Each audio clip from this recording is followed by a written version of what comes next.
تم یہ سوچ رہے ہو نا کہ میں اتنی دعائیں کر رہا ہوں، اللہ سے اتنا مانگتا ہوں، مگر پھر بھی وہاں سے جواب نہ سکا۔ میں بالکل جانتی ہوں کہ تمہیں ایسے ہی خیالات آ رہے ہوگے، مگر یاد رکھو جس طرح تم اپنی زندگی کے ایک ایک معاملے کا حساب رکھتے ہو نا، اللہ تعالیٰ بھی اپنے بندوں کے ایک ایک سجدے کا، اس کی ایک ایک دعا کا حساب رکھتا ہے۔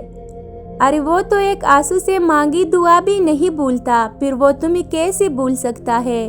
کیا تم جانتے ہو کہ یہ مشکلات اور تکلیفیں زندگی میں آخر آتی کیوں ہے؟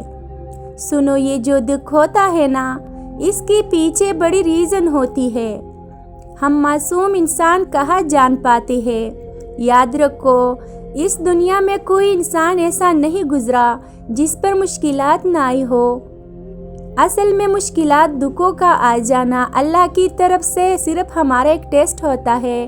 جان لو کہ یہاں کچھ بھی اچانک نہیں ہو رہا، اس کائنات میں پتہ تک اس کی مرضی کے بغیر نہیں ہلتا۔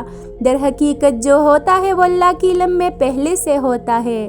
اللہ تعالیٰ قرآن پاک میں ان دکھ دلوں سے فرماتا ہے کہ تمہیں یہ مشکلات تو نظر آئے گا، لیکن یہ آسانی سے جوڑا ہے تاکہ تم افسوس نہ کرو ان چیزوں کا جو تم سے چھوٹ جاتی ہے یا چھین جاتی ہے۔ کوئی موقع تھا، ہاتھ سے نکل گیا، کوئی تمہاری من پسند چیز تھی جس کو تم بہت ضروری سمجھتے تھے، ہاتھ سے نکل گئی۔ سنو، میرا اللہ قرآن پاک میں خود تم سے فرما رہا ہے، اس پر کبھی غم نہ کرو، کیونکہ اگر تم افسوس کرو گے تو اس کا مطلب کہ تمہیں اللہ پر یقین نہیں ہے۔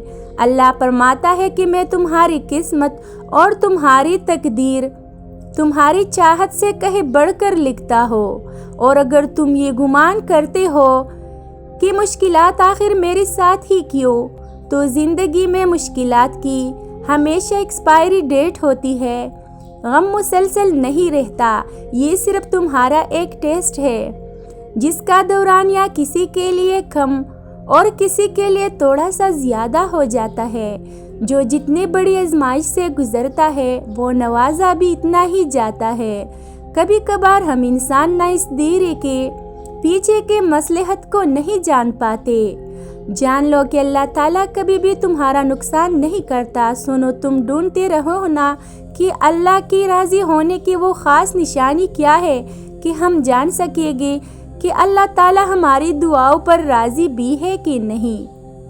تو سب سے پہلے ہمیشہ یہ بات تو یاد رکھنا کہ اللہ تعالیٰ جس انسان سے راضی نہ ہونا تو وہ اسے خود سے دور کرتا ہے، وہ اسے بے سکون کر دیتا ہے۔